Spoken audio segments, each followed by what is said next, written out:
आगे पीछे हो जाओ सबको। हाँ थोड़ा ये साथियों, रात को कमलेश प्रजापति के वहाँ पकड़े गए रुपए और पिस्टल पुलिस ने बरामद की है और अभी पुलिस खुलासा कर रही है कितने पैसे थे और कितनी पिस्टल है। पुलिस कप्तान आनंद शर्मा इसका खुलासा करेंगे। एक बार अपन लोग सारे पीछे आ जाओ, सारे पीछे आ जाओ। ये है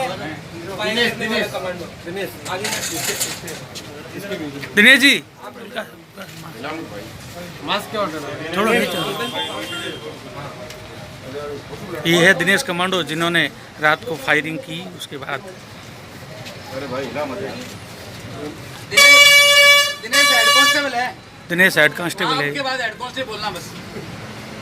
अरे नगराम दिनेश हेड कांस्टेबल जिसने रात को फायरिंग करके उसको कमलेश प्रजापति की हाँ विजय जी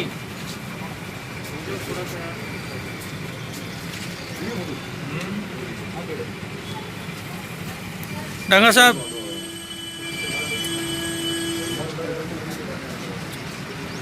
दिनेश हेड साहब थोड़ा मास्क हटा दो ना, हल्का सा एक बार क्लिक कर दे।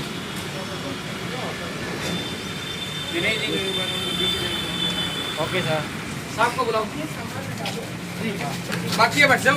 ये रुपए अरे पत्रकार आप खड़ो रूप पर ले रहे हैं प्लीज। आप पिस्टल और रुपए पुलिस ने बरामद के बाद वापस ले जा रहे हैं। पहले हाल से गायब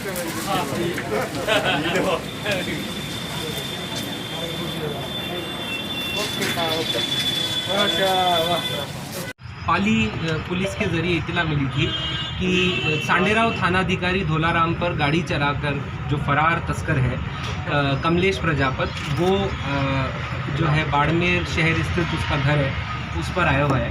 इस पर हमने जो CO SC/ST सेल है पुष्पेंद्र हाड़ा, उनके नेतृत्व में 2 टीमें बनाई। उनके नेतृत्व में टीमें बनाई जिसमें SHO ग्रामीण पर्वत सिंह, SHO कोतवाली प्रेम प्रकाश, जो महिपाल हेड कांस्टेबल के नेतृत्व में हमारी स्पेशल टीम है, और बाद में जिसमें सदर थाने इंचार्ज रामनिवास और उनकी टीम को भी शामिल किया गया। इन्होंने वहां जाकर के उसका घेरा लगाया और उससे दरवाज़ा खोलने को कहा। ऐसा करने पर एक टीम ने फ्रंट गेट को कवर किया और एक ने बैक गेट को। तो उसने अपनी ईसुज़ू गाड़ी को स्टार्ट किया और जो गैरेज का अपना गेट था उसको तोड़ते हुए जो हमारी पुलिस टीम थी उस पर गाड़ी चढ़ा दी। इस प्रक्रिया उसको रोकने के लिए जो कोतवाली में ड्राइवर था उसने अपनी थाने की गाड़ी आगे की, तो उसको भी उसने टक्कर मारी और हमारा हेड कांस्टेबल जो मेहाराम है वो उस गाड़ी के नीचे आ गया और वो उसको कुचलकर और बाकी टीम पर भी गाड़ी चढ़ाने का प्रयास कर रहा था। ऐसे में जो पुलिस टीम के साथ कमांडो था दिनेश, उसने फायर किए राउंड और उनमें से एक गोली कमलेश को लगी। उसके बाद हमने उसे न्यूट्रलाइज़ करके तुरंत उसको और मेहाराम को अस्पताल में भेजा। अस्पताल में गोली लगने से कमलेश की मृत्यु हो गई, जबकि जो मेहाराम हेड कांस्टेबल है वो अभी हॉस्पिटल में एडमिट है, अंडर ऑब्जर्वेशन है। उसके बाद हमने जो है चूँकि उसके घर की तलाशी ली जानी थी, महिला कांस्टेबल और सरकारी गवाहों के रूप में तहसीलदार और पटवारी को बुलाया, जिनकी प्रेजेंस में उसके घर में हम गए। वहाँ उसकी पत्नी, बच्चे थे और 3 और व्यक्ति थे। उन 3 व्यक्तियों ने बताया कि हम उसके कैशियर, अकाउंटेंट, ड्राइवर हैं। उनको हमने अभी डिटेन किया है। एक बार उनका क्या भूमिका है, क्या रोल है, क्या उनका क्रिमिनल रिकॉर्ड है, ये वेरीफाई किया जाएगा। उसके आधार पर फिर आगे की कार्रवाई उनके खिलाफ अमल में लाई जाएगी। मौके पर फिर इन्हीं स्वतंत्र गवाहों के सामने जब उसके मकान की तलाशी ली गई तो उस तलाशी में करीब 60 लाख रुपए, मतलब 59,70,000 रुपये तो नकद मिले।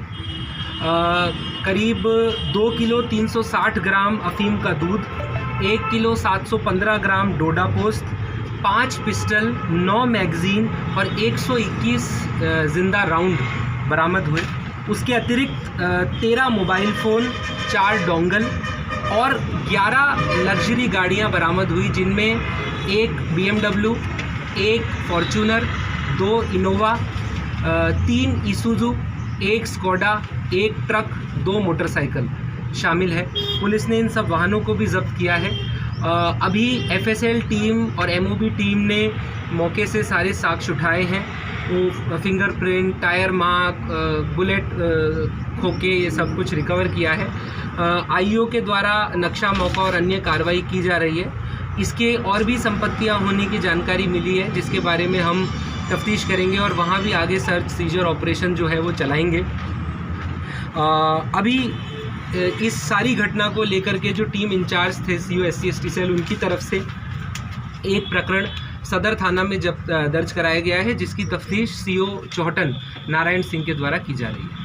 सर इनके जो ये अभी जो ये था कि आरोपी की तरफ से फायरिंग का कोई अभी तक एविडेंस सामने नहीं आया है। उसने अपनी गाड़ी स्टार्ट की, उसके घर के पीछे एक छोटी खिड़की थी बेडरूम में जो सीधा गैरेज में उतरती थी। जब आगे पुलिस टीम आई तो मोस्ट प्रोबेबली वो उस खिड़की से आया, उसने अपनी गाड़ी स्टार्ट की और अपने गैरेज का गेट तोड़ते हुए वहाँ जो पुलिस टीम थी उस पर गाड़ी चढ़ा दी। तो ऐसी परिस्थिति में उसके द्वारा फायरिंग हुई हो ऐसी बात अभी तक सामने नहीं आई है। फिर भी FSL एग्जामिनेशन से और डिटेल आसपास के सर्च से अगर कोई ऐसा तथ्य सामने आता है तो उसको वेरीफाई किया जाएगा। सर कितने पुलिस की ओर से कितने फायर किए गए? पुलिस की ओर से 3 राउंड फायर किए गए। सर कितने कमलेश पर कितने किस थाना में मुकदमे दर्ज है या कमलेश पर 7 प्रकरण दर्ज है। ये पुलिस थाना नागाना बाड़मेर का हिस्ट्री शीटर है और इस पर हत्या का प्रयास, राजकार्य में बाधा और आर्म्स एक्ट और एक्सटॉर्शन, चोरी और तस्करी जैसी धाराओं के मामले हैं। रिसेंटली जो सांडेराव SHO पर पिछले साल गाड़ी चढ़ाने वाला प्रयास हुआ था, जिसमें जगदीश देवासी को पहले पकड़ा गया था, उसमें ये वांटेड था, जिसके आधार पर हमने ये दबिश दी थी। सर ऐसा बताया जा रहा है कि नहीं, ऐसी कोई जानकारी हमारे आई नहीं है। ये हमारे ज़िले में डायरेक्टली वांटेड भी नहीं था, पाली पुलिस में वांटेड था और उन्हीं की इतला पे हम वहाँ पर गए थे। तो ये सरेंडर करने वाला था, जैसी तो कोई बात अभी तक आई नहीं है। अगर सरेंडर करना होता तो कल उसके पास एम्पल अपॉर्चुनिटी थी, वो अपने आप को पुलिस के हवाले कर सकता था, पर उसने तो पुलिस को कुचलना ज़्यादा उचित समझा। तो ऐसे में वो सरेंडर करने वाला था, इस बात में तो कोई मुझे दम नज़र आता नहीं। पहले ही SHO को जान से मार चुका था। 3 पुलिस पर हमले के 3 मुकदमे पहले हो चुके हैं, ये कल चौथा अटेम्प्ट था। तो ऐसे में वो सरेंडर करने वाला हो तो हमने उसको एम्पल मौका दिया था, वो सरेंडर कर ही देता। तो उसने ऐसा नहीं करना उचित समझा। ठीक है सर, थैंक यू सर।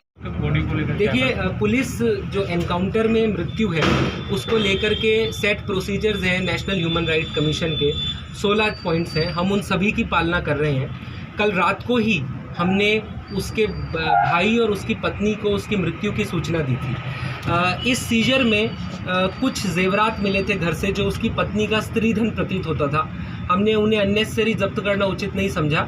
हमने वो अपने तहसीलदार साहब, पटवारी साहब के सामने उनकी ज़रिए फ़र्द, उनकी पत्नी और उनके भाई को वो गहने सुपुर्द कर दिए और वो उन्होंने कबूल कर लिए। उसके बाद अब आगे जो पोस्टमार्टम है वो एक मजिस्ट्रेट की मौजूदगी में बोर्ड के द्वारा किया जाता है, उसको लेकर के हमने तहरीर लिख दी है। जो ह्यूमन राइट कमीशन को रिपोर्ट्स भेजी जानी है वो सब भेजी जा रही है। सक्षम स्तर पर जहाँ पर भी सूचना देनी होती है वो देनी थी। थानाधिकारी, जिस स्तर का थानाधिकारी से ऊपर के स्तर का अधिकारी जांच होता है, इसलिए हमने CO से जांच करा रहे हैं। तो सारी गाइडलाइन वो फॉलो कर रहे हैं। परिवार वालों से अब यही हमने कहा है कि वो अब इसका पोस्टमार्टम कराएं और जो मृतक है उसका अंतिम संस्कार और आगे की जो क्रियाएँ होती है उसको पूरा करें। उनसे, उनके डेलीगेशन से हमने कहा यदि हमसे मिलना चाहे, कोई बात करना चाहे तो हम तैयार हैं। IG साहब ने निरीक्षण किया? IG साहब रात को पहुंचे, देर रात करीब 3 बजे IG साहब पहुंचे थे, उन्होंने निरीक्षण किया था और अभी वो यहीं कैंप कर रहे हैं बाड़मेर में।